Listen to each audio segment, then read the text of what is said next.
Good evening, everybody, and welcome to BPCG At Home. We are delighted that you could join us this evening, and we are equally delighted to welcome architect and author Carolyn Steel for this evening's presentation.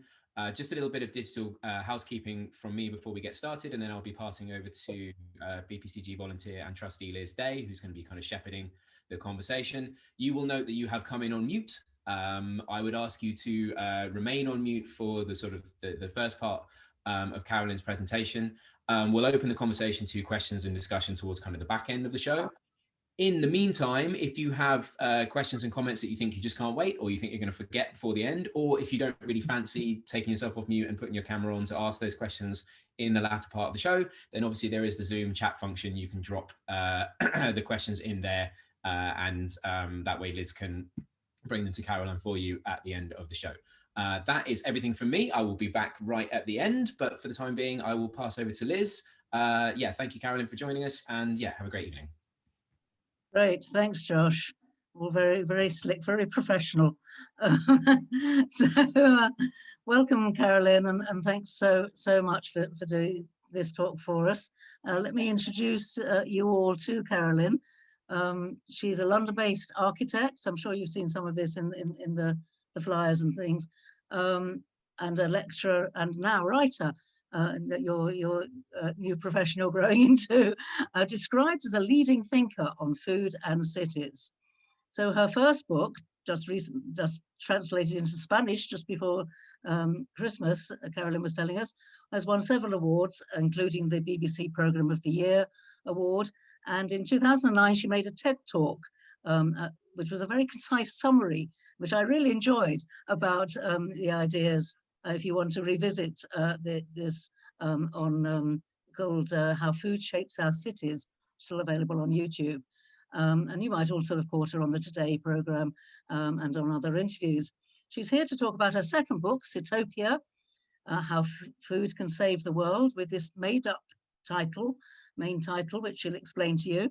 And Caroline raises all sorts of big questions and discusses complex issues, so stay awake, about history, philosophy, geography, economics, quite complex issues.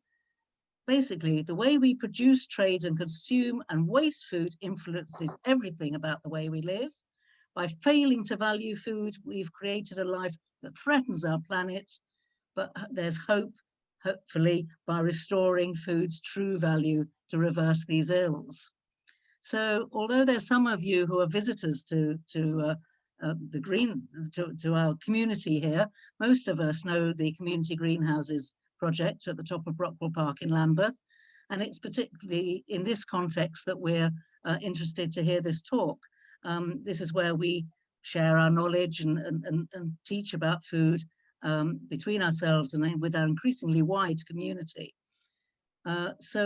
We're very grateful that you can fit us in with all these very many Zoom talks that you've been given. Because you've done some for us in the local community, your book is available in the local bookshops as well as elsewhere. So over to you. We're really interested for you to expand on your ideas. Thank you. Thanks very much indeed, Liz, and thanks very much for having me. And Brockwell Park, I must say, sounds wonderful. And I hope to visit once life and virus allow. And yes, indeed, without further ado, I shall now attempt, in what I hope will be about 45 minutes, to say exactly what Liz just said in her introduction, basically to explain why I've invented this word Sitopia, and why indeed I do argue and believe that food can shape the world.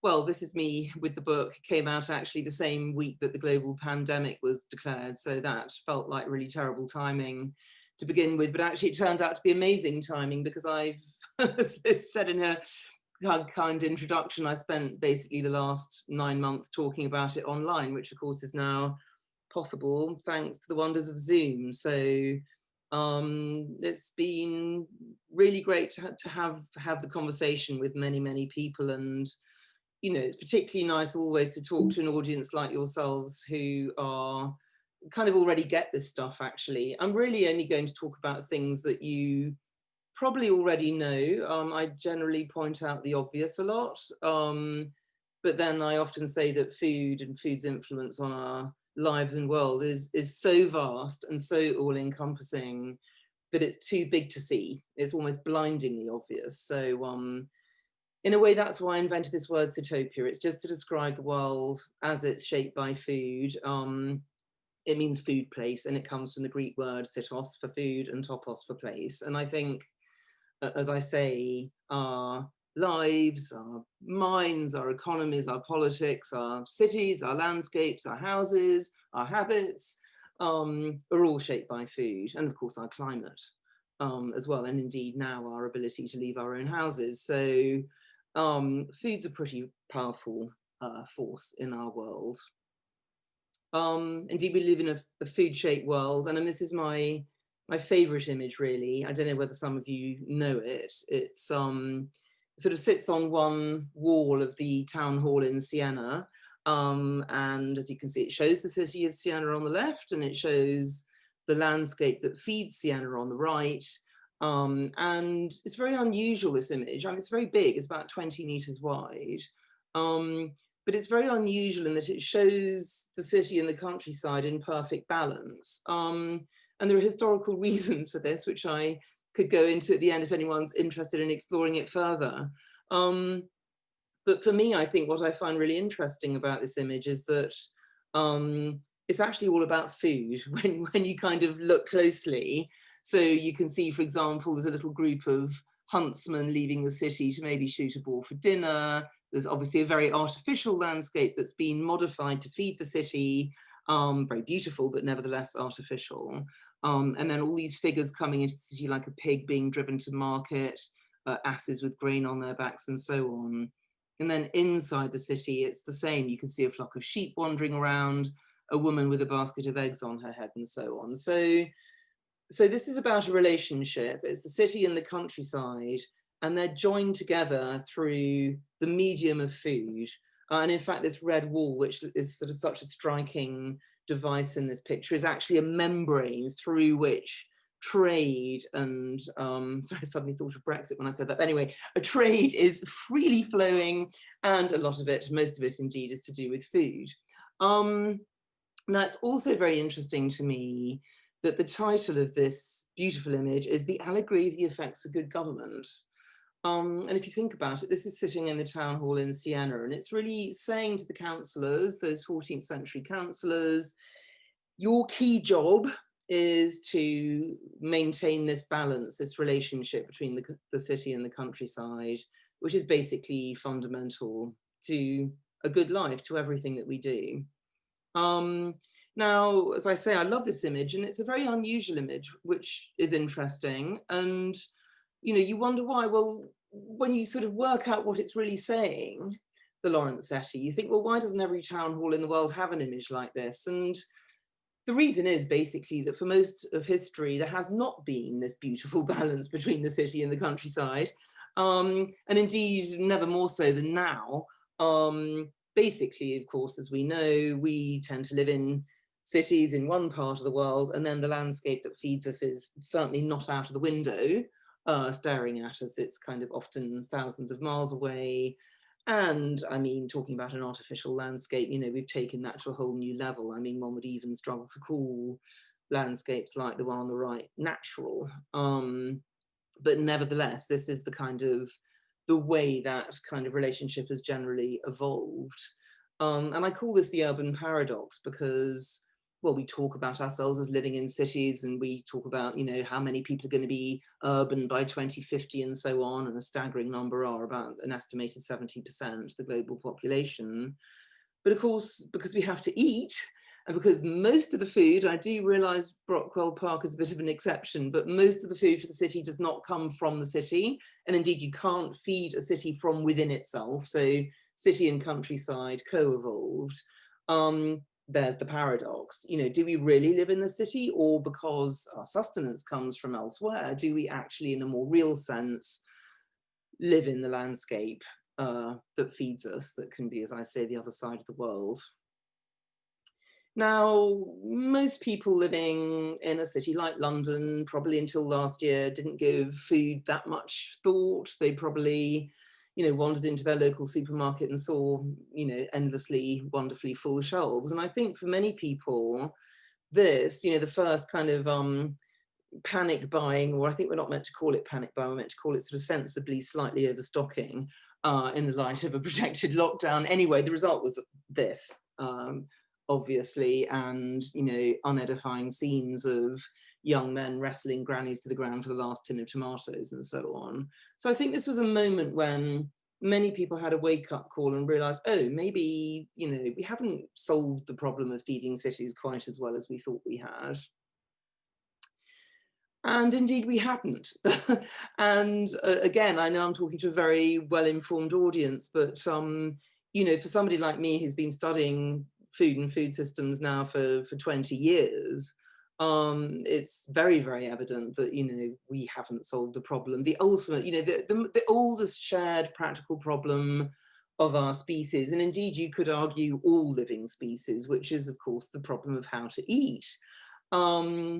And I love going back to this image. In fact, I love this image in general because it really sums up for me something fundamental that we tend to forget about food, which is that we have evolved through inventing more and more kind of complicated and you could say clever ways of feeding ourselves. But actually through this process, we really became what we are. So without wanting to go into a long anthropological detour, the discovery of fire and the control of fire obviously allowed our ancestors to modify the landscape, but crucially it also allowed them to cook their food, which meant that they could take on calories far more quickly, which meant they could specialize in hunting, which means they could improve their diet. And there's a massive explosion of brain size around this time. And of course, that made us who we are. But not only that, by specializing in hunting, our ancestors were able to say, okay, well, you go off and hunt and we'll stay by the fire and gather tubers and cook. So this is the women, you've probably already guessed, who stayed by the fire to gather the tubers and cook. And then if the men came back and were not successful in the hunt, at least they had something to eat the next day. And hence, if you like, I often say, you hunt, I cook is kind of the oldest social contract in history. But then, of course, at the end of the day, the band would get together again. There may have been, a successful, an antelope or something to eat, or maybe not. But anyway, people got around and they shared the spoils of the day. In other words, they shared out the food according to what people were felt to deserve or need. And in this way, through the sharing of food, we acquired language, we acquired cooperation, and we acquired really the oldest, and in my view, still the best ever human economy. So really food and the shared problem of how to eat is absolutely fundamental to us and to civilization. Now, not only does the way in which we feed ourselves kind of affect, obviously, the nutrition we put in our bodies, but it also affects the way we live profoundly. So this is obviously a somewhat kind of mythologized version of what I call living in the larder. So basically, for most of human history, we were hunter-gatherers, which basically meant we lived in a landscape that was able to sustain us. We maybe modified it a little bit, but we basically followed the food around. So we were kind of living in a bounteous landscape. And it's non-accidental that this gives us the model for paradise, because when people started farming, which happened roughly 12,000 years ago, it was actually a lot harder work. In fact, the concept of work is unknown in hunter-gatherer societies. It really evolves with the evolution of farming, as does much else. But round about, as I say, 12,000 years ago, there was the last great climate crisis on the planet, known as the end of the last ice age. The planet was warming up rapidly, numbers of humans were swelling, but meanwhile the forest that people were living off was receding northwards, and there was basically a major food crisis. And the way people got around this was by experimenting with a radical, not entirely new, but so the saving of seeds and planting of seeds had gone on before, but they really began to get heavily into what we would now call farming. So the saving and planting of seeds, and then obviously the protection of them and the watering of them, and keeping the animals away who might otherwise nibble them before you get to harvest them and so on. So with the advent of farming, which by the way happened in several places around the world, but happened first here in the so-called Fertile Crescent, so-called, as I'm sure you probably remember from your geography lessons, because it's obviously fertile and crescent shaped. You know, you start to get the evolution of complex static settlements, and they start to occur up the eastern side of the Mediterranean from about 8000 BCE. And then there's a little group down here that are sufficiently complex that most archaeologists agree they deserve to be called cities. So the thing I really want you to sort of get from this slide, I guess, is the fact that farming and urbanity co-evolved, and that really goes back to what I was saying earlier about the urban paradox, the fact that you can't feed a city from within itself, because what you feed it from is the surrounding countryside, as in this example of that little group I was just showing you, in ancient Mesopotamia. Mesopotamia, by the way, means between two rivers. And of course, you know, the river is crucial because it brings water with which to fertilize, not only fertilize, but, you know, obviously irrigate the land. And in fact, these early cities, they kind of pioneered municipal earthworks, basically, because in order to tame the Euphrates, this huge river that kind of snaked across this big floodplain, it was necessary to build very solid walls, both to contain the water and protect the city. And they had literally thousands and thousands of miles of constructed drains and holding areas for the water. Very, very complex stuff. But the result was it was extremely fertile, and these cities evolve. And there's many, many things to say about these first ever cities, but I'll just point out a few obvious things. As I say, everything I say is actually obvious. It's on a river, as I just said. It's surrounded by countryside, as I just said. It's very small. That's about 500 meters across only. It's extremely dense. So you can see that's an example of excavated residential area. It's very, very tightly packed houses. And it's dominated by this enormous temple complex. And the temple is really fascinating because it's not only the spiritual center of the city, but it's also the administrative center. So the temple was responsible for bringing in the harvest, which is obviously the most important event of the year. And in order to do this, they had to invent writing and they had to invent accounting. So we have another sort of leap, if you like, in the way people are feeding themselves. And we also have a concomitant leap in sort of the trappings of civilization. Oh, and money, by the way, money was the other one that had to be invented to make all this work. So we're seeing sort of additional layers of complexity and so on. And we're also seeing hierarchies developed because in a hunter-gatherer society, the small bands tend to be very egalitarian. And although the best hunter is you know, revered because there's a very important person, they're part of the group. What happens here is that the temple custodians, basically because they're controlling the food but not growing it, they get all the power. So you get a kind of reversal, whereas the best hunter was this kind of de facto leader in the hunter-gatherer society. Now the people who produce the food are of very little consequence, and it's the people who control it who have the power, and that's significant. And don't know how I did that. And again, is a phenomenon that with which, you know, we are still living with the consequences today. The model itself was extremely successful and got replicated all over the world. It's what I kind of call the fried egg model, which is basically a blob of dense urbanity surrounded by countryside. And Athens was also so it's a city state, and Athens was also a city state in which explicitly the urban citizens and the rural citizens were understood to have the same status and the same kind of right to vote and so on. And it's very interesting that the Greek philosophers, including Plato and Aristotle, that's Aristotle you're looking at there, were very obsessed with how the city should feed itself, and they're really the first to look systematically at the question.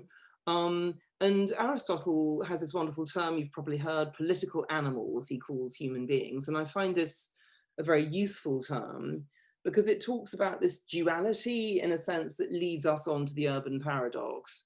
which is basically that we are political, so we need society, which of course is why we gather together in cities, but we're also animals, which means we need nature, which is the problem.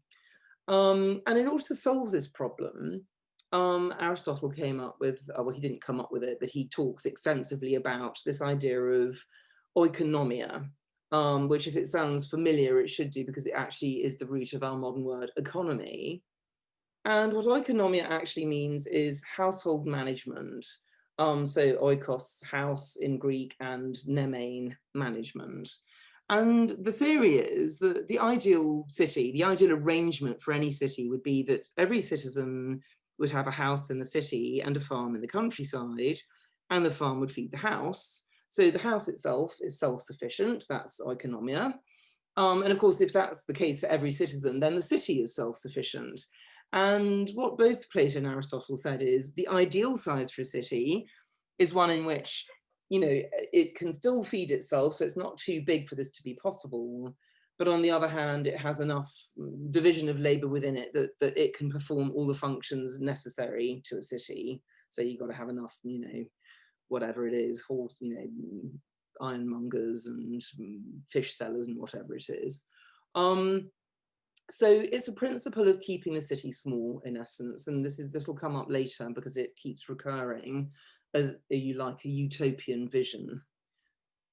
Now, as I say, this is a very successful model, and it's replicated all over the ancient world until very famously it's totally countered, as it were, by this city, Rome, which completely, I call it City 2.0, because it really does reinvent what a city is. Rome had an estimated 1 million citizens by the 1st century AD. So clearly it didn't feed itself in the same way. So I forgot to talk about this at the beginning, but I wonder if anyone would like to just stick in the chat how they think Rome might have fed itself, just to work you all a bit harder. Anyway, and Liz is disqualified from this because she's seen this talk, well, she's seen a version of this talk before. Anyone? Don't be shy. Anything coming through? I can't see the chat, so I'm going to ask Liz to see if anything's come through. Nothing?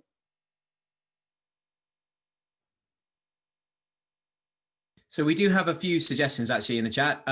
We've got tons actually. So Amy says trade. Another Josh says plundering, the empire of the colonies. Yeah. A lot of people saying kind of expanding the empire and the provinces, and quite a lot of people are suggesting slaves, or at least some sort of. Yeah, brilliant. You are. I'm teaching my grandmother to suck eggs. You're all way ahead of me on this stuff. Brilliant. Yes, all of the above. Brilliant. Thank you. Thanks, Josh. So I call this Roman food miles. So we have obviously, you know, the concept of food miles invented by the wonderful Professor Tim Lang. Just to say really how far's your food come before you actually ate it or eat it. It's actually not a new phenomenon. And in fact, the only way a city the size of Rome could have fed itself in the ancient world was by all the things that you said. So trade, plundering, slavery, and I think, and expansion of empire. I think the only key thing that you left out was that you need access to the sea. Because of course, you know, when you're talking about the problem of feeding a city, there's more than one problem here. There's the problem of how to grow the stuff, and as I actually didn't make clear enough, I realized at the beginning, grain was the key food that allowed cities to evolve, because it's very easy to produce in a surplus and to store easily. So I should have mentioned that. That was a key point. But the second thing, of course, is transporting it. Now, grain is extremely heavy and bulky in relation to its value. So roughly over this, you know, if it has to travel more than about 50 miles overland, well, in fact, that would have been pretty much impossible. In fact, there's a very good study that's been done of Rome that reckoned that 20 miles outside the city was really the limit, beyond which it would have been uneconomic to bring the grain into the city. And if you imagine enough grain to make enough bread to feed 1 million people, coming on ox carts on slightly dodgy roads. Well, I know the Romans built the best roads in the world at that time, but still, you know, bumpy roads, not going to happen. So, oops, sorry, excuse me. So instead, what Rome did was it sequentially conquered Sicily, Sardinia, Carthage, and then Egypt. And then these are all prime grain producing regions, and exported farmers and massive military backup, and then imported the grain and extracted it, actually, you would say. So when somebody sort of kindly said trade in one of the answers, I think I would say more like extraction through taxes, in essence. But nevertheless, you know, I mean, famously, Egypt became the grain basket of Rome. And very interestingly as well, you know, it was cheaper. It was about 50 times cheaper to transport the grain overseas than over land. So it was actually easier and cheaper to and quicker, actually, to transport the grain from the North African coast than it would have been to trundle it in from 20 miles outside the city, extraordinary though that seems. And of course, it wasn't just grain that the city was importing, it was pork, it was wine, it was oil, even fresh oysters from London, from Britannia at a certain point. So yes, absolutely, the expansion of the empire was actually driven by the need to find more and more territories to feed the city. And Rome is really fascinating to study because it's the first city that really effectively completely outgrows its local hinterland. And in fact, you've got poets like Martial, I mean, poets as in commentators, such as the poet Martial, sort of lamenting the fact that Rome used to grow its own grain and import roses from Egypt, and now all it grew was roses, and it imported all its grain from Egypt. And this was seen as a kind of a sign of moral decline of the city. And also, it's probably important to say that ultimately all of these soils, where Rome was just extracting all of these nutrients, eventually became salinated and failed. So it's just one example of many examples, actually, of civilizations that have eaten themselves to death. Now, the first person who really so what we've seen so far is that a city can affect landscape many, many hundreds of miles away from it, and that was even possible in the ancient world. The first person to really study this phenomenon kind of, you know, in a scientific way was Johann von Thunen. He wrote a book called The Isolated State that was published in 1826. And he basically said, if you had a flat, featureless, fertile plain inhabited only by logic, profit-seeking farmers, how would it naturally evolve if you stuck a city in the middle, basically? And this is the city represented by this pink blob. And he said, well, you know, round the city, you would obviously have market gardens. Why? Because fruit and vegetables are very difficult to transport, so you have to have them near the city. They're a luxury food, so the farmers can afford the high land rents near the city. And also they can make very good of night soil, which is human and animal manure, which is collected and dumped on the land to make it fertile. So you get a little ecological loop going. Then he said you'd have a band of 20 to 30 miles of grain production, obviously other things like firewood necessary to the city as well. But beyond that distance, he reckoned, again, it would be uneconomic to bring the grain in, and therefore this actually limits the size to which the city can grow, because grain is the key food, the staple food of the city. So beyond that, the only thing you can produce economically is livestock, because of course the livestock can walk into market, provide their own transport. And the only thing that sort of, as it were, kind of messes up this diagram is if the city is on a navigable river, because then of course it can bring the food in by water, and therefore it can be grown further away because it would just be taken to the river and then brought in much more easily by water. So that's all quite kind of abstract and academic. It gets much more interesting when you apply it to real places. So this is my second quiz of the evening, so get ready.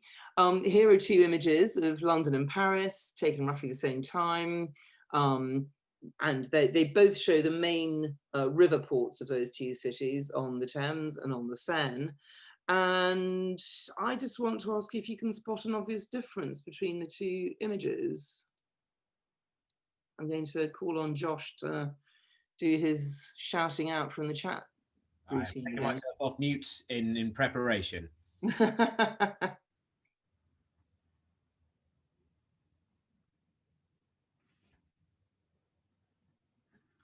So the first difference that we've pointed out is that the Thames seems to be navigable by sailing vessels. The ships are bigger. Perfect. Yeah. Got it in one, nailed it. Thank you very much, whoever said that. Well done, chat. Correct, well done. So yes, this is critical. So basically, as whoever it was just pointed out very cleverly, these are ocean-going ships and these are river barges, and this has a profound effect on the fortunes, really, of the two cities, London and Paris. So if we look at how those two cities were feeding themselves in the pre-industrial world, we can see the profound difference. So on the left, you've got London merrily trading away, part of the Hanseatic League, importing stuff from all over the place. In fact, it was importing a lot of its grain from Danzig, from already the 9th century. So down here, out of shot, is the Ukraine, which was the main sort of breadbasket of Europe. And the grain used to travel up the Vistula River and then get traded all around Europe, basically, but particularly in the north. So London's fine, it's feeding itself very happily, thank you very much. Paris, on the other hand, the Seine is about 170 kilometers to the sea, it's far too far, it's slow, meandering, it's not navigable. So instead, the city had to impose its will on the region via these so-called provisioning rings, which extended out into the countryside. And basically, the city had a militia, a so-called grain police, headed up by the king himself, known as the Baker of Last Resort. Here he is, Louis XVI, and his predecessors. And there was a huge attempt to try and concentrate the food, you know, take back control, if you like, of the food. There's the Port au Blé, the grain port I just showed you, non-accidentally right by the Hôtel de Ville, because there's always been this very, very strong relationship between politics and food in the city. And they also concentrated all the trading in food at Les Halles, which is close to the Louvre. But of course, they couldn't control the food. In fact, up to a third of the food arriving in Paris came via the black market. So it's all kind of fairly hopeless. And more importantly, of course, the Baker of Last Resort was expected to feed his people. And this is quite difficult because one harvest in 3 failed. And when it did, the city couldn't just import grain from wherever it liked, as London could. And of course, we all know how this ends up. There's a series of disastrous harvests in the 1780s. The king is blamed. He flees the city and is apprehended. So these political cartoons indicate, because he's so greedy, that not only does he not feed his people, but he basically is too greedy to save his own skin, because even while trying to flee the city, he stopped through a huge roast chicken dinner, and that's when the police catch up with him. And this cartoon is actually called Fat Birds Fly Slowly. So, I mean, if you ever want a kind of unparable of why politicians hate being in control of the food system, look no further. Meanwhile, London is just kind of trading. It's free trading. Here's Westminster, the kings and queens, they're sort of downriver of the city. They don't have anything to do with feeding the city. The city's just getting on with it. I've just coloured these maps up actually to show you how the food is arriving in the city. Of course, the city's surrounded by market gardens, as von Thunen, as it were. We didn't really predict, he kind of post-rationalised. The grain, of course, mostly coming in by river because it's much easier to bring it in that way. And it's kind of trying to make its way up to Cornhill. And it's being traded on the way, so that's why that street's called Bread Street, coming into the 2 river ports of Queenhithe and Billingsgate. Of course, fish is also coming in by river. Billingsgate, as I'm sure you all know, remained actually on site, London's main fish market, until 1984, amazingly. And again, you can see with the street names, Friday Street is where you went to buy your fish on a Friday when the eating of meat was forbidden, and so on. That's Fish Street. And then, of course, the animals are walking into the city, so they're coming from a completely different direction. A lot of them were bred in places like Yorkshire and Scotland and Wales and so on, where there's lots of very, very good grass, as indeed there still is. Discuss. And they're coming in and being fattened up in the suburbs and then streaming into a smooth field outside Newgate, which becomes Smithfield, which of course remains just about London's meat market today, although it's about very, very sadly and wrongly, in my view, about to be redeveloped. Poultry, some of you may know where the Bank of England is. It's so cool because the turkeys and geese, most of them came from East Anglia. So they're waddling into the city from the north and east. And when they reached the east end of the main market, Cheapside, that's where they were sold. I love this image. This is of Smithfield in 1830, so it's about 25 years before it finally closed as a livestock market. And you can just imagine the pandemonium, really. There's up to 10,000 animals in the space at any one time. Of course, if you bring live animals into the city, gosh, I'm really going to have to watch the time, actually. I'm enjoying myself too much. They have to be slaughtered inside the city as well. So it's, I mean, there's an amazing description of it actually in Oliver Twist about all the chaos and the noise and the fog and the smell and the beating and bellowing and mooing. And of course the hanging, the bleeding carcasses hanging up. And then all the unwanted bits just got chucked into the Fleet River, which is just behind that row of houses, where they stogged it up and made it deeply unpleasant. So, but you know, what is interesting about this is, of course, nobody living in the pre-industrial city could be unaware of where their food came from because it was literally kind of walking in front of their window. And there's a lot more to say about the relationship between food and cities in the pre-industrial world, but that'll have to wait for another day. I mean, basically, this is just 1 year actually after that image I just showed you, and this is the game changer. Everything changes because, of course, now for the first time, it's possible to transport food long distances rapidly. And really 3 key things change at this point. So thing one, food which has been very visible up to this point now becomes invisible because it starts traveling down specialized food logistics routes. The second thing is that politicians who up to this point, to a certain degree, so even if London's kings and queens never fed London as such, they still, you know, the city itself still kept an eye on the markets and made sure that all the trading was done out in the open and according to all the various edicts and so on. That all goes away. So politicians at this point start handing over power to the food industries. And the third key thing to say is that cities, which up until now have been constrained by geography, because they literally couldn't grow bigger than they were able to feed themselves, now can. So it's kind of good by geography. And again, these are all consequences with which we're living today. So self-explanatory, London at the dawn of the railways is not that much bigger than the medieval city, very, very rapidly turns into a sprawling metropolis that you obviously couldn't possibly feed from 1 or 2 markets that you walk to. So this is the beginning of the sort of deregulation of the food supply. And of course, the countryside is transformed as well. So this is what happens to the American Midwest in the 10 years after the railways come. It goes from being grazed by 60 million or so estimated bison, and of course co-inhabited by Native Americans. The bison are all killed, usually from machine guns on the top of trains. The skulls are piled up, nobody does much with the meat. They're not really interested in that. All they're interested in is creating what was effectively the world's first enormous monocultural grain field.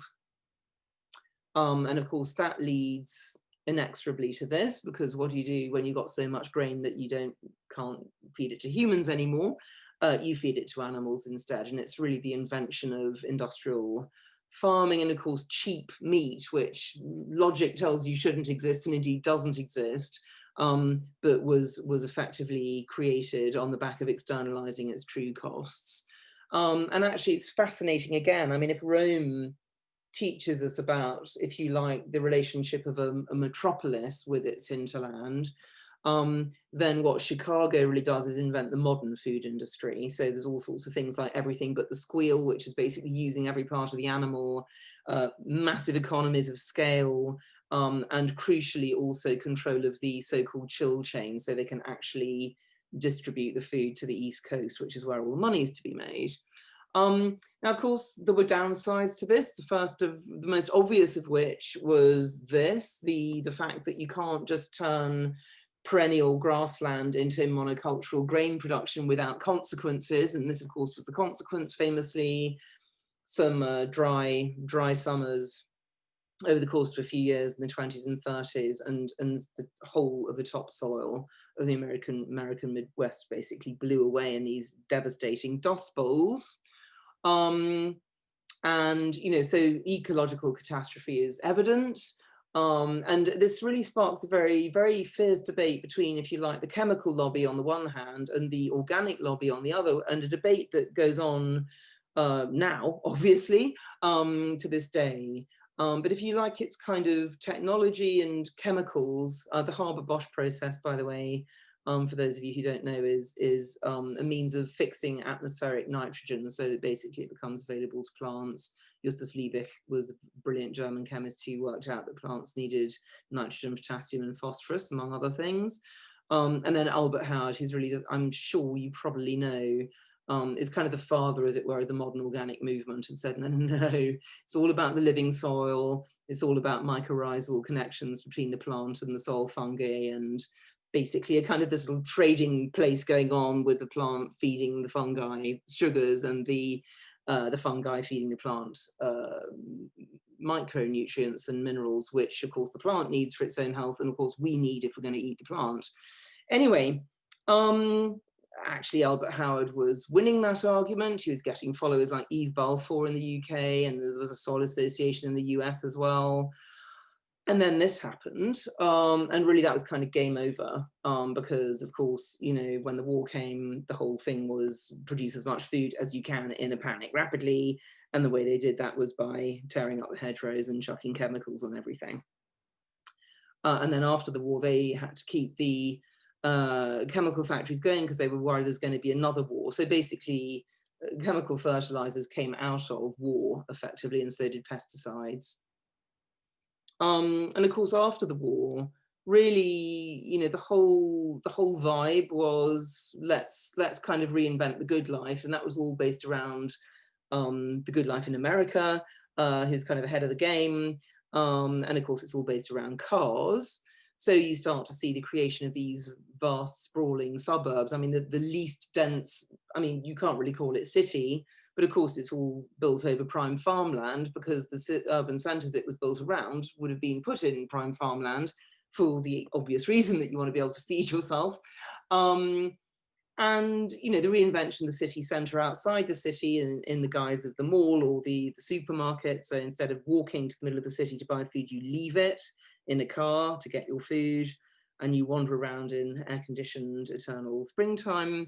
And of course, the food, meanwhile, because it's starting to travel down these very complex logistical pathways, has been denatured so it can cope. You'll notice the human has been edited out of the transaction as well. So basically, the food sells itself directly to you off a shelf. This saves lots of money. She's popped out for a pint of milk and she's come back with all this stuff. She doesn't know what half of it is. It's the beginning of our kind of deep disconnect with really the origins of food and what food is. And of course, there's many other consequences as well. This is a map of New York done a few years ago by the mayor, showing areas of food desert. I'm sure you know what those are as well, because you're a very educated bunch, but basically areas of the city where you have to walk more for 500 yards, more than 500 meters to get any fresh food whatsoever. And of course, they map onto all the poor districts of the city. So we've arrived where we are. We have this thing called cheap food. We spend less money on it than at any time in history, but of course it doesn't really exist. And again, I'm sure you as an audience are very well aware of many of these things, but the externalities of food, such as degraded farmland, greenhouse gas emissions, the use of fresh water, the fact that we've invented this historical first, which is that you can be overweight and undernourished at the same time. Of course, our friend, or not friend, COVID, is also a consequence of the way we feed ourselves and the loss of biodiversity and our encroachment into wilderness. Wasting of food, this is from a supermarket dumpster. Feeding up to a third of the grain harvest to animals, which is ecologically insane. And, you know, we're spending about 10 calories of energy for every calorie we consume. And of course, there's a drastic decline of bird and insect life and biodiversity in general. In fact, we're reckoned to be entering, or indeed already in, a 6th mass extinction. So it's kind of, this is what I call my Armageddon slide. And it's normally halfway through my talk, so that's why I'm going to have to speed up. And I will speed up, but hopefully not horribly, as it were. Anyway, as you know, this kind of industrialized model that was really invented in Chicago and then in the rest of the US is going global, because that's where all the profits are to be made, and this kind of lowest common denominator, highly processed model. So we're in trouble. What are we going to do about it? Well, I am an architect. I don't know whether I or Liz explained that or mentioned that, but anyway, I am. And this is actually one of my favorite quotes. It's from the wonderful English eccentric architect Cedric Price, who once said, technology is the answer, but what was the question? And I think that's a really, really great question for us to be asking now. And if you do ask it, what's really interesting is that you realize that the question hasn't really changed. It's still, how do we eat?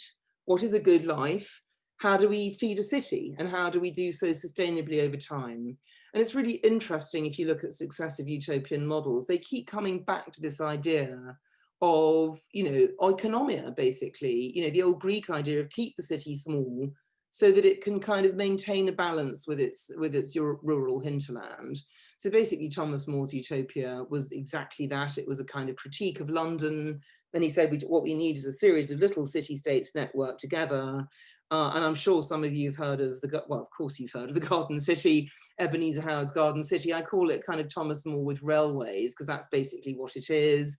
It's a very radical proposal for progressive land reform to turn Britain really into a series of also semi-independent city-states, and he really meant it.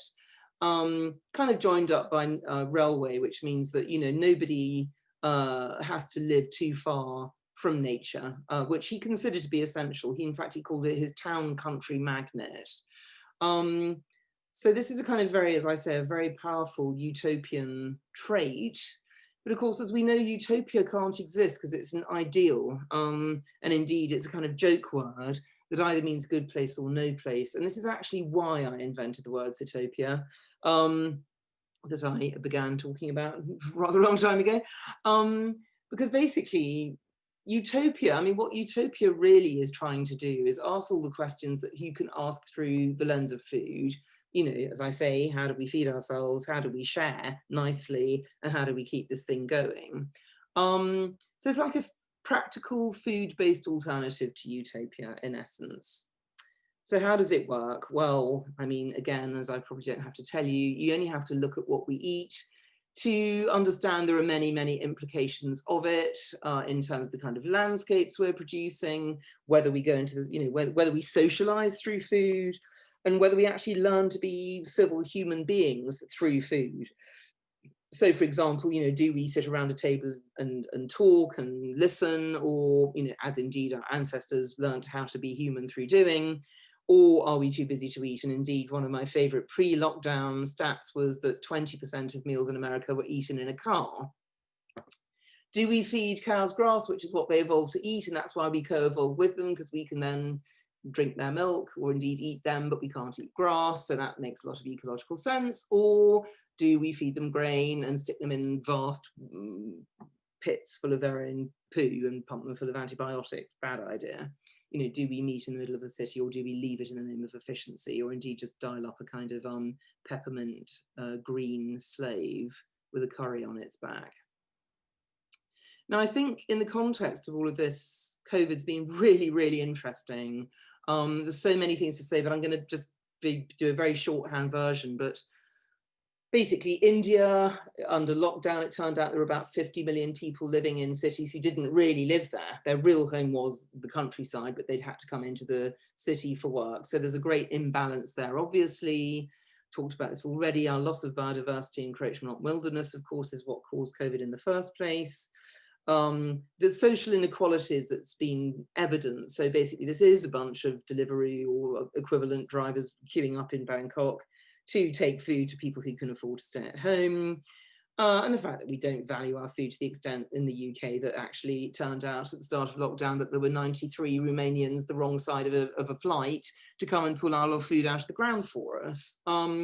So incredible fragility in the food system and in just our precarious balance with nature and in society. But of course, many, many wonderful things have come out of lockdown as well. And I do realize that this is only in certain parts, you know, it's basically you have to have a good lockdown basically requires that you do have access to outside space and enough space to work at home and so on. But nevertheless, within that demographic, there have been these very, very amazing, wonderful transformations. Liz was just telling me earlier how much more interest has been in Brockwell, for example, coming and volunteering since the lockdown, growing your own, cooking at home, being nice to your neighbours, and of course these new local food networks that have been developing all over the country because people have started buying directly from producers whose normal market, which is restaurants, disappeared overnight. These are all examples of resilience that weirdly I was already arguing for in my book before the pandemic.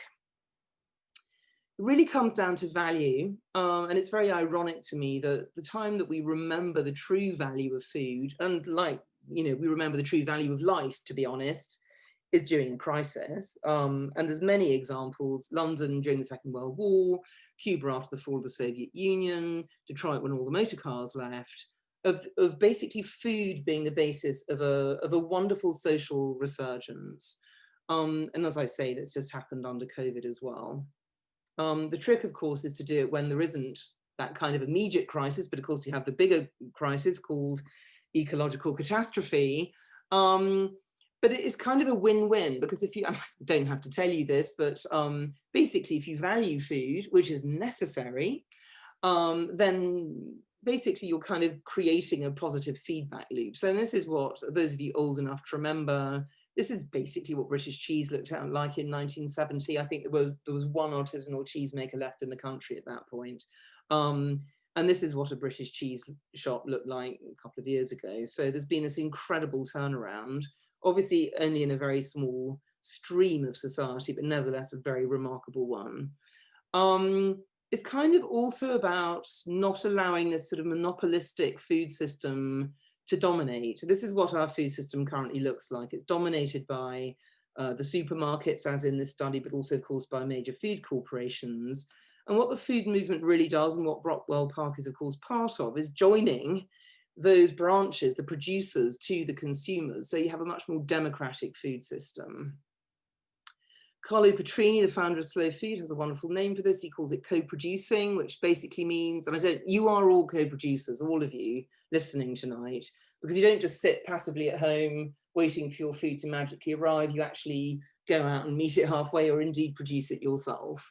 So that's all he's really talking about, is being conscious of food. And there's so many models for this: community supported agriculture, food co-ops, obviously organic boxes, and you know, we all love a bit of guerrilla gardening as an incredible edible.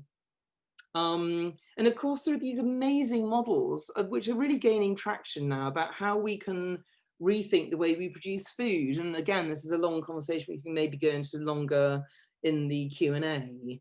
But really it's about getting smart. We have all the knowledge we need, actually, to do this. It's just about remembering that it's about working with nature and not against it. And again, I know I don't have to hammer this stuff home to you as an audience, but of course it's also about making space for food in the city. And I guess this is where Brockwell really sits most obviously, because historically, of course, food always was produced in the city.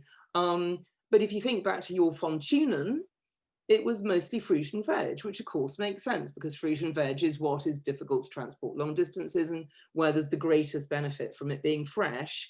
By the way, the other things that used to be produced in the city was pigs and chickens, because those are omnivores that can be raised on our food waste. So arguably there's also a place for pigs and chickens in or near the city. Cows, I would argue, no, but I like a cow and I like what they do, so we can discuss that as well. Anyway, different models, some amazing examples. That's in Antwerp, Pact in Antwerp, a wonderful food hub. Of course, we also need infrastructure. You know, you can't have, as it were, mixed farming, agroecological farming without the necessary infrastructure. And, you know, there's a lot of arguments that we need. I mean, the argument is very strong that we need some animals in the system and therefore we need local abattoirs. And even though you can't feed a city from within itself, you can, of course, feed quite, I mean, there's a lot of latent productivity in the city, as I don't need to tell you. And of course, we need to embed it in governance as well. And then, of course, there's going back to the Lawrence City at the beginning, there's different ways we can balance the city and the countryside. And again, this is not a new idea. It's an ancient idea that we need to revive. Very interesting examples. Patrick Geddes, 100 years ago now, talking about preserving strips of countryside so the city grows in a star shape. That does what I call maximizing the urban-rural interface, which of course is what all of those utopians were trying to do. Bernard Viljoen talking about sort of bringing food production in sort of ribbons back into the city, interrogating the latent productivity of the hinterland and seeing how that can connect to the city. That's the study done of New York. And also schemes like this one by MVRDV architects in the Netherlands, basically incorporating food growing in an urban strategy. So basically, to wrap up, I think, you know, seeing the world through the lens of food is incredibly powerful. It's something that once you learn how to do it, you never unlearn. It's just like a light bulb going off. For me, it was a major light bulb that went off 20 years ago, and I've never stopped being thrilled and excited by what it reveals. As I said, a lot of it's obvious, but a lot of it's also too big to see. But I do really think that by valuing food again, this is the critical thing, of course, and you'll do it, we can create a good Sitopia, and a good Sitopia is very, very close to Utopia, because everything stems from where we began, really, which is that, you know, a good society is one in which everybody eats well. And if you value food, then, you know, all the repercussions of that, well-paid jobs, you know, sustained beautiful landscapes, you know, equitable relationships, health, pleasure, a sense of belonging, they all flow from it. So I think really, you know, remembering that companionship, companes, the people with whom we eat bread, is everyone on the planet and also every non-human on the planet. So I should have a few insects and birds and people dotted in here as well. If we all eat well together, we can build a better Sitopia. And that's why food can save the world. Thank you very much. Stop sharing.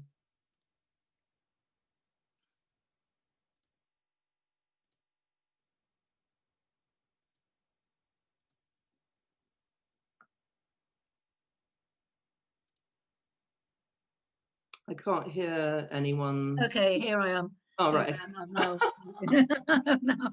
been unmuted. Oh, we have a baby here as well. I can't hear the baby, Ruth's baby. So fascinating, fascinating, and so much information, so much to take in. Carolyn's fascinating, yes. So, I mean, I have a question to start us off with while people are thinking of others to pursue. As an architect, since that's where you started, and I'm interested in why you showed one picture of food being grown on the roofs of you know, high rise and everything, and now you lived in Hong Kong for a while, and there wasn't much happening on roofs. There was the odd tennis court, but I wonder why. I mean, you know, given all the caveats of, you know, you've got to get water up there and this and that, but you know, this is a flat space and it's got the light and got the air. Why don't we have more activity on? Yeah, I mean, that's a very interesting question. I mean, funnily enough, also on that slide I didn't really talk about him directly, but Ben Flanner, so the guy who was top left on that same slide, grinning by a kind of row of lettuces on a roof, he's really, really interesting on this. So he was the first person to get permission to turn an industrial building back into an agricultural one in New York. And his farm is called Brooklyn Grange Farm. And in fact, I kick off chapter 5 of Sitopia with him, because he also had exactly that same thought. You know, he used to look at roofs and go, why aren't we just growing food on all this stuff? Now he actually does it. He knows why, because it's really, really difficult. You know, and as you rightly said, it's getting all the water up, it's getting the food down. He said he wouldn't even dream of doing it in a building that didn't have a lift up to and including the roof, which of course, as you know, most buildings don't, even if they have a flat roof. I mean, the roof where he grows his stuff is it's an ex-helicopter factory, and it just happens to have this very, you know, very, very solid concrete structure that can bear the weight of the soil. He actually pioneered a special lightweight soil to do what he does. And it's more exposed up there, you know, I mean, he's got something like a kind of 18-inch soil depth, but I mean, that still doesn't make your plants that resilient to wind and so on. So I mean, there's actually many boundaries. Of course, the one major plus is that you're right on top of your markets. But actually, interestingly, that's, I mean, I hate to say this, but, that's actually not, I mean, the most important thing about growing food in the city, in my view, is what you do at Brockwell Park. It's actually engaging people in growing food. So you're never going to feed a city from within itself. I mean, I hope I've kind of said that enough to make it clear. But actually getting people involved in growing their own, even if it's only a few tomatoes and lettuces, is fundamental, because it just changes your mindset. And I think the big job that we have is to change people's mindsets who've never thought about food before. And then, when you just value food in a completely, I can speak from my own experience. I mean, I probably told you, Liz, this before, but others may not know. I started growing food on my roof up to my flat here in Marylebone, central London, about 5 years ago. And it's completely changed the way I exist in time, because, round about February, I start thinking, oh, what am I going to grow this year? When am I going to get the seeds from? And I better get my compost in. It makes me live according to the agricultural season. You are growing on your roof? I grow on my roof, yeah. I mean, I have a little roof. It's probably no more than 2.5 by, no, but it's a mezzanine roof on the way up to my flat. So it's sheltered. It's actually in the interior of a block. And in fact, it's at the end of the block, so it's got a large south-facing wall. And of course, this is a traditional kitchen garden construction. So I didn't even know if stuff was going to grow there, because it only gets 4 hours of sunlight a day. But the plants go completely mad. They love it, because no pest seems to have worked out that there's food being grown there. So I have an amazingly pest-free environment, and the plants go bananas. They love this huge brick wall that just gets bathed in sunlight. And I guess you get the same challenges that people do have growing on roofs and on balconies, of having to bring all the stuff in. I mean, that is that's the problem. But at least it's only kind of half a floor up, yeah. But nevertheless, yeah. So that's why. And she said there's very, very few roofs that meet the criteria, basically. Yeah. I mean, you're better off doing it, as you do indeed at Brockwell. I mean, of course, New York's a bit short on open space, but find a nice, slightly suburban area, and that's what makes the most sense. And of course, that's replicating what cities did in the past anyway. There's an interesting, there's a comment from Josh Newton. I don't know whether we could unmute Josh Newton to amplify your thoughts about supermarkets a bit, Josh. Yes, hello. Hi. Hi, Carolyn. I'm Josh. I work at the Ellen MacArthur Foundation, so we're big fans of you. Thank you. And so we do a lot of work on food, where we visualize a more circular urban food system. And I'm reading your book, your first book at the moment, and you reflect on kind of the dominant power of supermarkets. And I think at the foundation, we always advocate that business is part of the solution. And so I was just wanting to understand, from your perspective, how can they be part of the solution, given that they control the system, rather than kind of break that power up? How can we use that power for good? Yeah, I mean, I think that thank you very much for the question. And obviously your work at the Ellen MacArthur Foundation is very inspiring to me as well. So it's nice. Can you explain to us what that is? What is the Ellen MacArthur Foundation? Josh, do you want to just tell everyone what it is? He's had enough speaking. Yeah. Well, I mean, sorry, I wasn't allowed to unmute myself. It's always nice to have a platform. Great.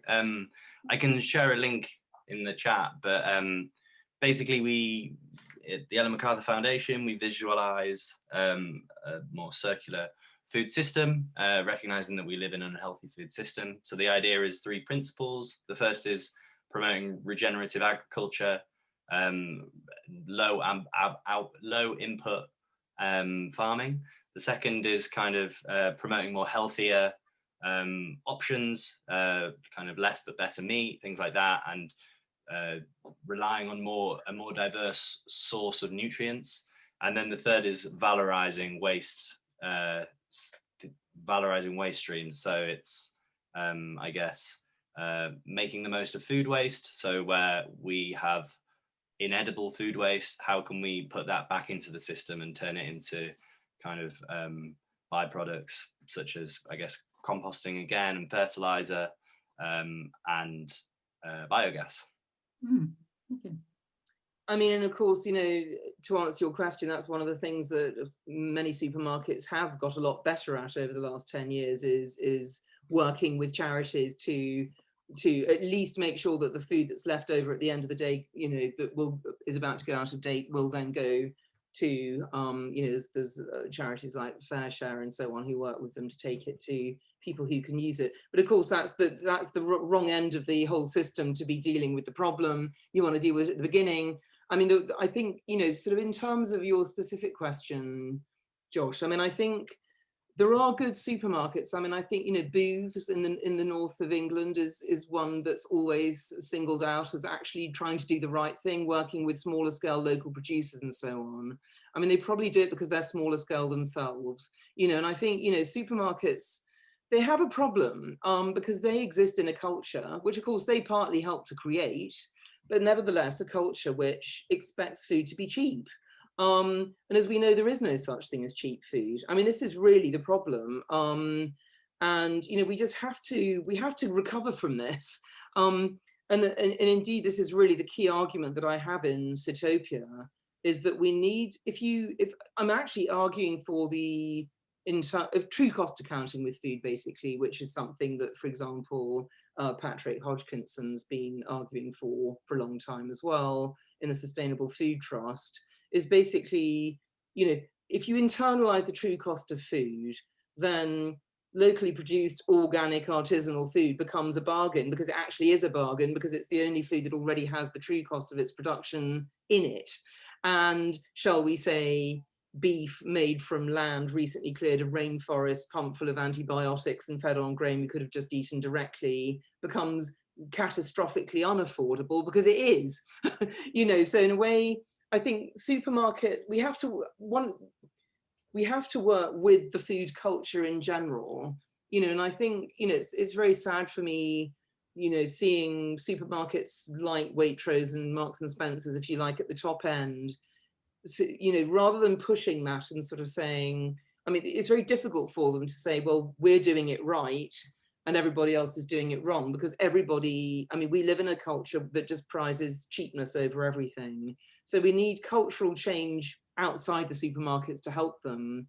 But it's very sad for me, you know, to see them trying to compete with the Aldis and Lidls of this world, when actually we should be supporting them to go the other way. I mean, I would personally, but of course you can't do that unless if you have a society in which, you know, 1/5 of people can't afford to eat as it is, you know, so then it becomes an argument for something like universal basic income. It certainly becomes an argument for wealth redistribution. I mean, you know, the goal, sorry, I'm getting a bit off your supermarket question, but, you know, it's all related, of course.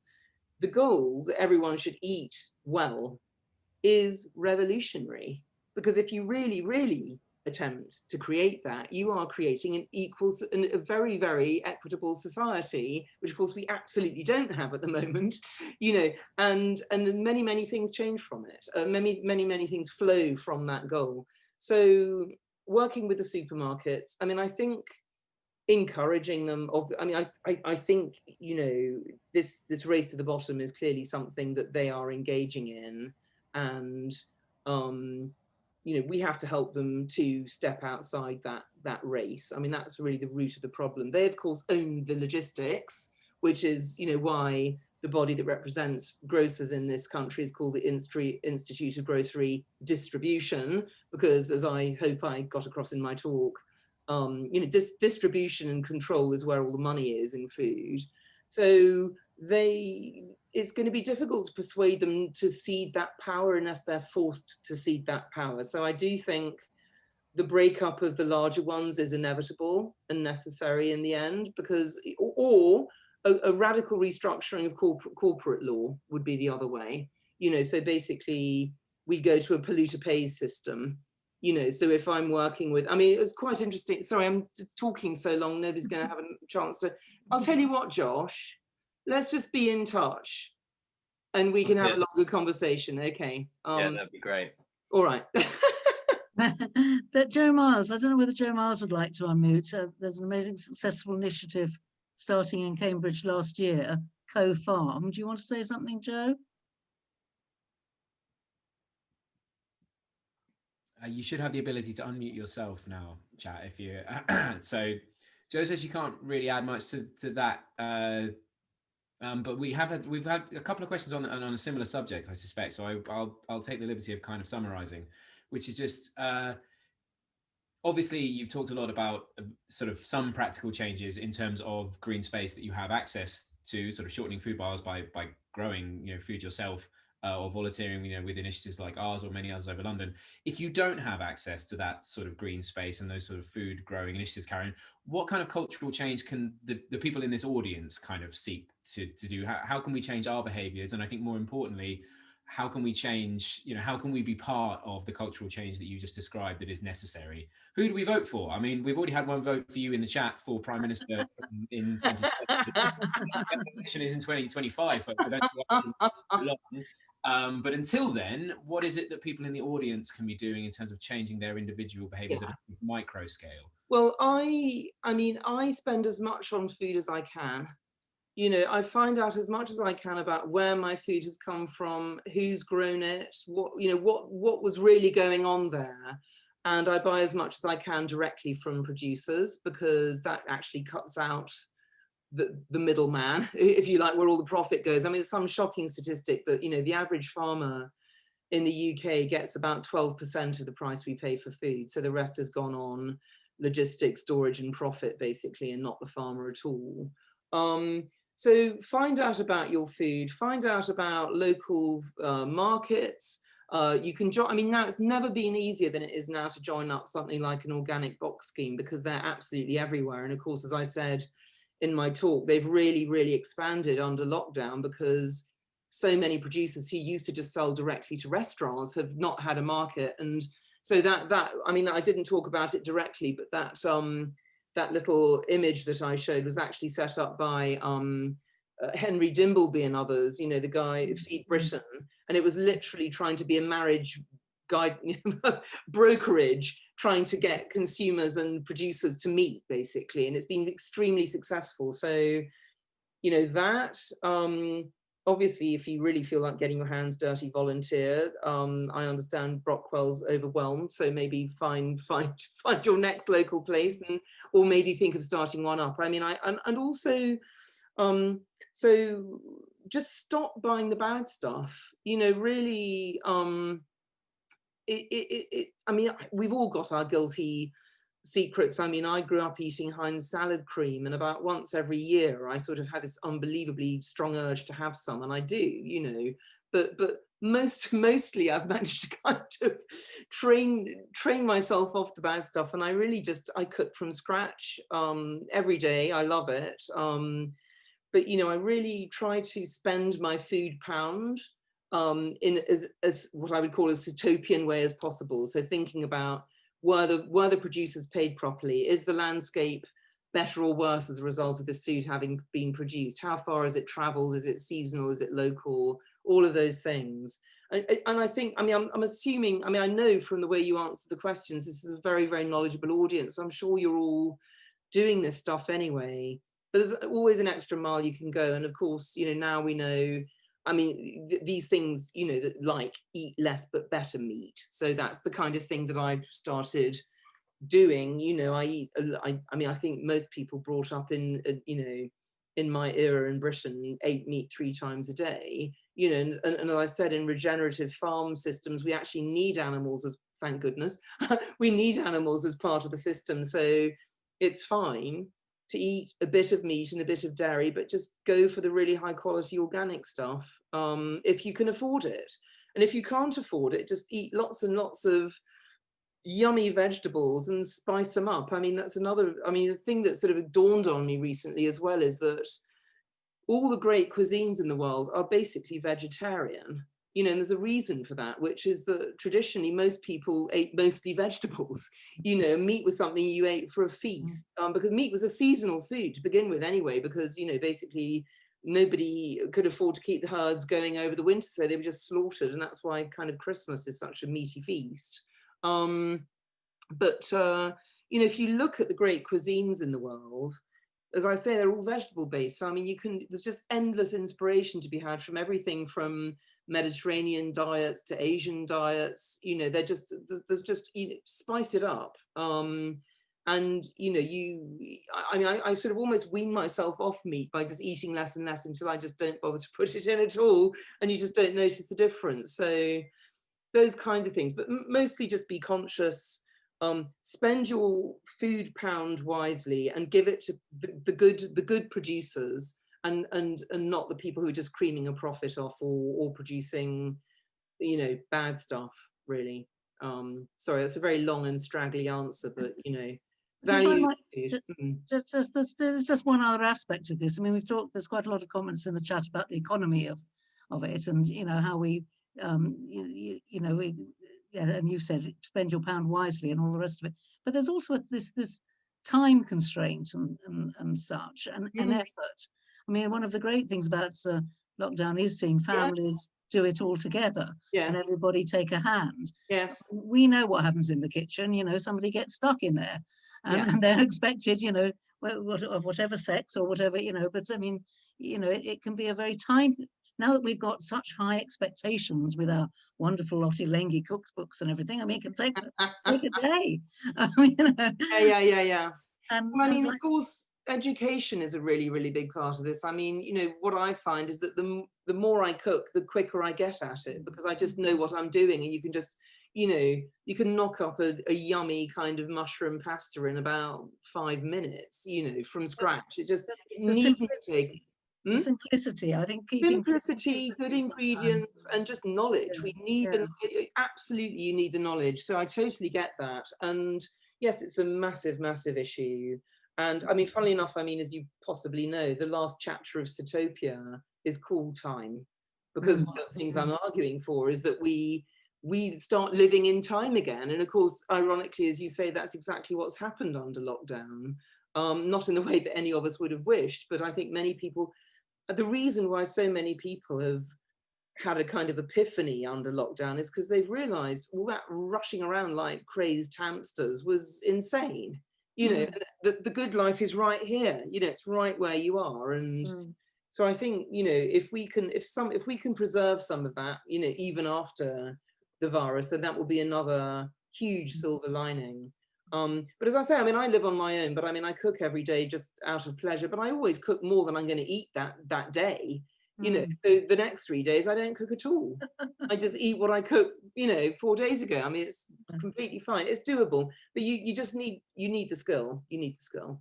But shall we invite Kate in? Would Kate like to come in and talk about vertical growing and maximizing urban space in various different ways?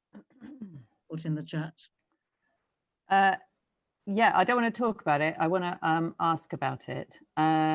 So I'm simply interested to know if Carolyn has looked at sort of urban growing, intense urban growing through hydroponics and vertical growing in Sitopia or otherwise, because it is an interesting way of getting fresh food. It's not about getting your hands dirty, but it is a very efficient way of producing. Yeah, I discuss it at length in the book, actually. And it's interesting how I often forget to put a slide in about it, because to me it's not the essence of the issue we're dealing with, funnily enough. I mean, I know both there's only actually one vertical farmer in London now. There used to be two, and I know both of them, and they're both utterly delightful, wonderful people who totally understand that vertical farming is not the answer.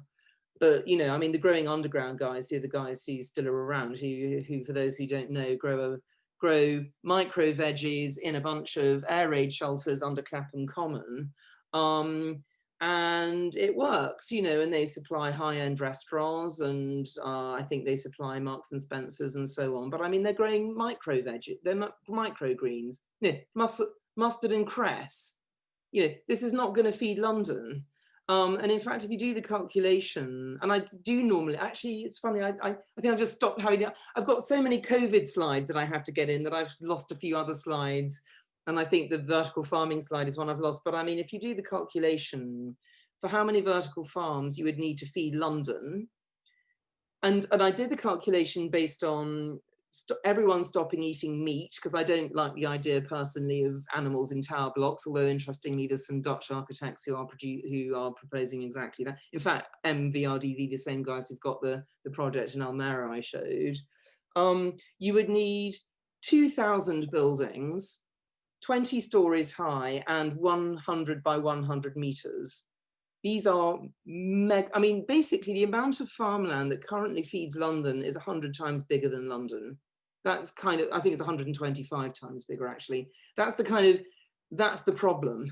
That's the urban paradox. So yes, I think vertical farms are an interesting innovation. I think they will inevitably be part of the future. But if you think about it, they're not actually solving the ecological problem, because the nutrients that they're grown in come from somewhere.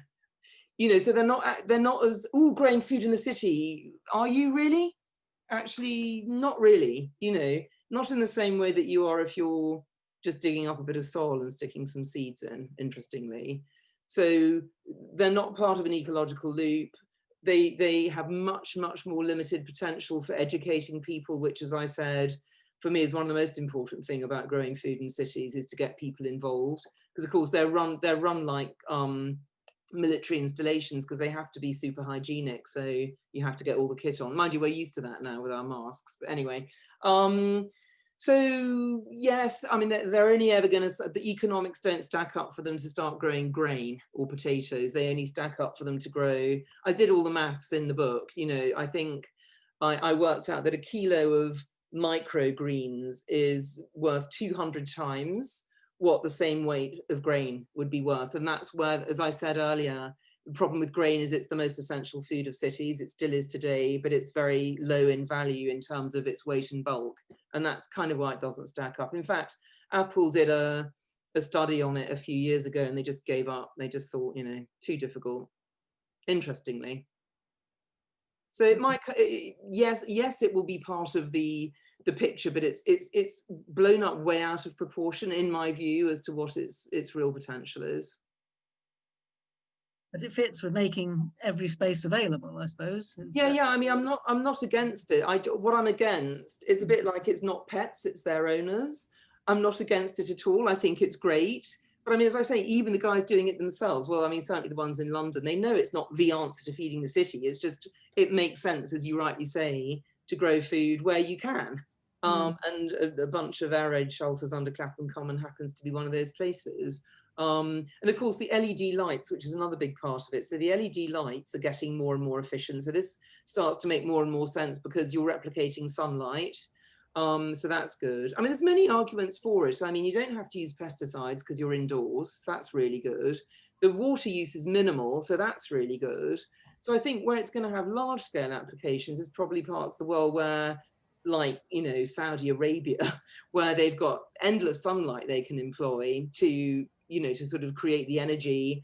And they can even produce, and there's minimal water use, and they can sort of, therefore that could make a lot of sense for these new cities that people seem to be building in deserts for some reason, which of course has many issues, other issues. So, but it's just not, in my view, going to have as big an impact in the future of the way we eat as maybe some of the hype suggests, is all I would say. Right. So we just work on our local solutions.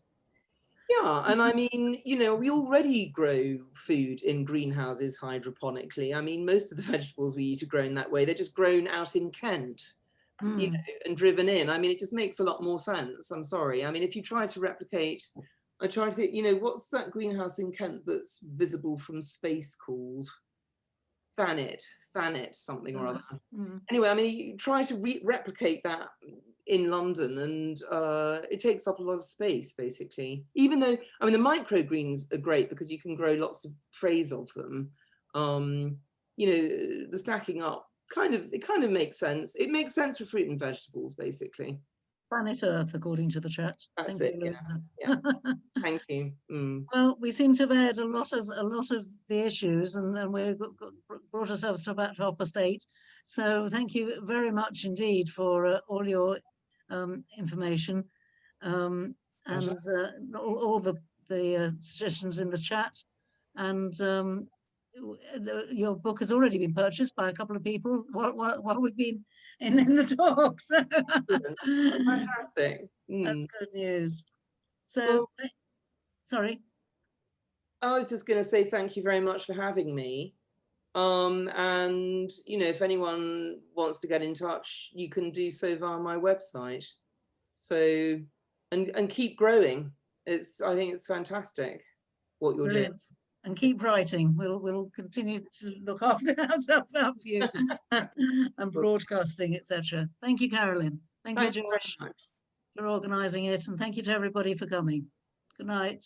Oh, our next talk in a month's time is Sue Stewart-Smith, psychiatrist and gardener, talking about the well-gardened mind. So do come and join us again. Thank you.